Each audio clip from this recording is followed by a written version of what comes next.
अजनबी रास्ते, लापता मंजिलें. Our life is like roads. You step in and go through different turns and twists. आपको कुछ नहीं पता कि आगे रास्ते में क्या आएगा, बट सफ़र तो करना है ना, और सफ़र में थोड़ा सफ़र भी करना है. सो जस्ट लाइक रोड्स, ज़िंदगी में भी खूबसूरती और बदसूरती साथ साथ चलती है, पर सफ़र नहीं रुकता, वो चलता रहता है. जैसे रोड्स पे आपको इंस्ट्रक्शंस मिलती हैं ना, बेटर लेट देन नेवर. थकावट खतरनाक है, थोड़ा आराम कर लें. ऐसे ही आपको लाइफ में भी इंस्ट्रक्शंस मिलती हैं, better late than never. Isn't that identical to our life also? वो कहते नहीं है, कुछ ना होने से कुछ होना बेहतर होता है. अरे सेम ही तो बात है.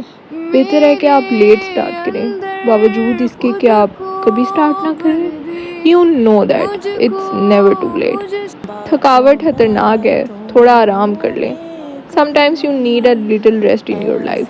There is no hurry. Take it easy, take your time and enjoy every phase. There is no rush. Mountains. They are beautiful creation for sure. They are firm, they are dominated. And a beautiful sight. कभी कभी दिल करता है कि इंसान बस आराम से बैठ के देखता रहे. And to forget all the worries. Sometimes you think that the people who live in mountains are actually lucky people. Are they? Maybe or maybe not. उनको उस खूबसूरती की एक कीमत चुकानी पड़ती है. वो कहते हैं ना कि हर खूबसूरती की एक कीमत होती है जो आपको देनी पड़ती है. सो दे हैव टू पे द प्राइस. उनके पास हमारी जैसी सहूलियात नहीं होती, तो उनकी ज़िंदगी हमसे काफ़ी मुश्किल है. The urge to capture this flag whenever I see it, it's real guys. वैसे भी वो हमारी छोटी सी एक जंग हुई थी ना, उसके बाद से पेट्रियोटिज़म रिफ्लेक्ट्स अ लिटिल एक्स्ट्रा. और वैसे भी मुल्क कोई भी हो, इससे क्या फ़र्क पड़ता है. वो ज़मीन जिसने आपको आपकी पहचान दी होती है, जिसमें आप पले बड़े होते हैं, उससे तो प्यार होता ही है ना, और शायद ज़रूरी भी है. And to be very honest, I think if you can not love your homeland, I don't think so you are able to love anything else. तो हाँ, पाकिस्तान तो फिर प्यारा होगा ना हम सबको, यहीं पे तो रहे हैं. आप जब भी किसी हॉस्पिटल जाते हैं तो आपने नोटिस किया होगा कि हस्पताल की दीवारों ने काफ़ी कुछ विटनेस किया है. यू नो, गम और खुशी साथ साथ, love and sorrow at the same time. But ज़िंदगी तो ऐसे ही चलती रहती है ना, रुकती थोड़ी है. किसी भी इंस्टीट्यूट की कैंटीन या कैफेटेरिया हमेशा स्पेशल होता है. Obviously food plays a very important role in our life. और वैसे वहाँ पे प्रॉपर खाना तो कम ही होता है, ज़्यादातर तो स्नैकिंग हो रही होती है. बट फिर भी हम लोग तो देसी हैं भाई, तो हम लोगों की ज़िंदगी खाने के इर्द गिर्द रिवॉल्व करती है. पहले लोग कहा करते थे कि खाना ज़रूरी है जीने के लिए, बट हम लोग तो जीते ही खाने के लिए हैं भाई. Have you ever noticed, kids are always so pure. उनकी स्माइल, उनकी मासूमियत, हर चीज़ बहुत ही ज़्यादा प्योर होती है. और उनके छोटे छोटे बढ़ते कदम, उनका चीज़ों को देखना, उनका शरारतें करना, each and everything. Even new born kids, they are so cute. And जो थोड़े बड़े भी बच्चे होते हैं, वो भी बहुत ही ज़्यादा खूबसूरत लगते हैं हमेशा. सो ये कहानी है 29 अगस्त की, आज से काफ़ी दिन पहले की, ऑलमोस्ट अ मंथ अगो. मुझे इत्तेफाक हुआ अपने घर से काफ़ी दूर, एक्चुअली अपने शहर से भी दूर, रावलपिंडी जाने का. और मैं आज से पहले रावलपिंडी कभी नहीं गई थी. और बेसिकली मुझे सिर्फ हॉस्पिटल विज़िट करना था, not for myself, but someone in my family had her follow up. So मुझे उनके साथ जाना था, बट कोई ऐसा सीरियस बात नहीं थी. So don't worry. हॉस्पिटल मुझे हमेशा ही बहुत ज़्यादा टायरिंग लगता है.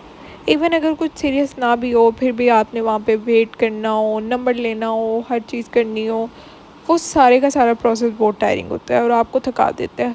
सो नॉर्मली आपको अवॉइड ही करना चाहिए कि आप हॉस्पिटल ना जाएं. और डिफरेंट किस्म के लोगों से आपका इंटरेक्शन होता है, जो वेटिंग एरिया में सारे बैठे हुए होते हैं, अपनी अपनी स्टोरी सुना रहे होते हैं. मुझे एक औरत मिली जो कि वहाँ पे कश्मीर से आई थी. उसने उसी हॉस्पिटल में आना था, सो उसको इतना लंबा सफ़र करना पड़ा और वो 7-8 घंटे का ट्रैवल करके आई. और वो अपनी स्टोरी सुना रही थी और मैं उससे कॉन्टीन्यूसली पूछ रही थी कि वहाँ पे हालात कैसे होते हैं, क्या होता है जो हब्रू में बताते हैं वो ठीक होता है या नहीं. और वो काफ़ी मज़े की इंटरेस्टिंग बातें बता रही थी। सो या that was my hospital journey. उसके बाद हम लोगों को भूख काफ़ी लग गई थी, तो हम लोगों ने कहा कुछ खा लिया जाए। और मुझे पता है कि हम लोगों को ये ब्रांड्स बायकॉट करने चाहिए और all of that, but sadly वहाँ पे और कुछ अवेलेबल नहीं था, और वैसे भी मेरे घर वाले मेरी बात नहीं सुनते, सो इस वजह से हेयर आई एम जस्ट अगर trying to capture a plane जो कि ऊपर था। ज़ाहिर प्लेन ऊपर ही होता है, माई सिली जोक्स। और वो मेरे से कैप्चर नहीं था हो पा रहा है क्योंकि मेरा फ़ोन का कैमरा गंदा हो गया था, और उतनी देर में वो वहाँ से गायब भी हो गया था, बट वो काफ़ी ज़्यादा नज़दीक आया हुआ था, but sadly I couldn't capture the plane. So yeah sunset is my most favourite thing to witness. I know कि कुछ लोगों को ज़्यादा सनराइज़ पसंद होता है, कुछ लोगों को ज़्यादा सनसेट पसंद होता है, but I am team sunset क्योंकि इसकी धूप बहुत प्यारी होती है, गोल्डन गोल्डन।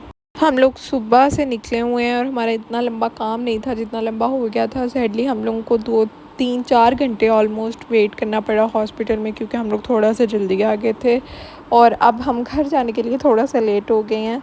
सो अभी हम लोग सिर्फ यहाँ पे वेट कर रहे हैं। बाबा मगरिब की नमाज़ पढ़ने गए हैं मस्जिद में। सो जैसे ही वो वापस आएंगे तो हम लोग दोबारा अपनी मंजिल की तरफ रवां दवां हो जाएंगे।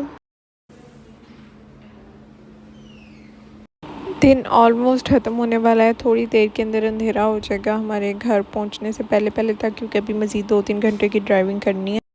I don't know why I am just capturing random things, but ये बहुत ही पीसफुल सा लग रहा है मुझे, और बहुत खामोशी है यहाँ पे, कोई शोर नहीं है। ऊपर आप लोग चाँद भी देख सकते हैं। गाड़ी के अंदर उसका खाना भी डलवाना लाजमी होता है, वरना वो चलेगी कैसे और हम घर कैसे पहुँचेंगे। सो या okay guys, it's Pakistan versus Afghanistan, और ये ट्राई सीरीज़ अब तक तो इसका रिज़ल्ट भी आ चुका हुआ है, एशिया कप भी स्टार्ट हो चुका हुआ है, सो आई कांट हेल्प, बट मैं अभी ये मैच देख रही हूँ और मुझे लगता है कि ये मैच हम लोग जीत गए थे, but I don't remember. Obviously I am a cricket fan, so cricket is a priority for me, और मुझे हर हाल में देखना ही होता है।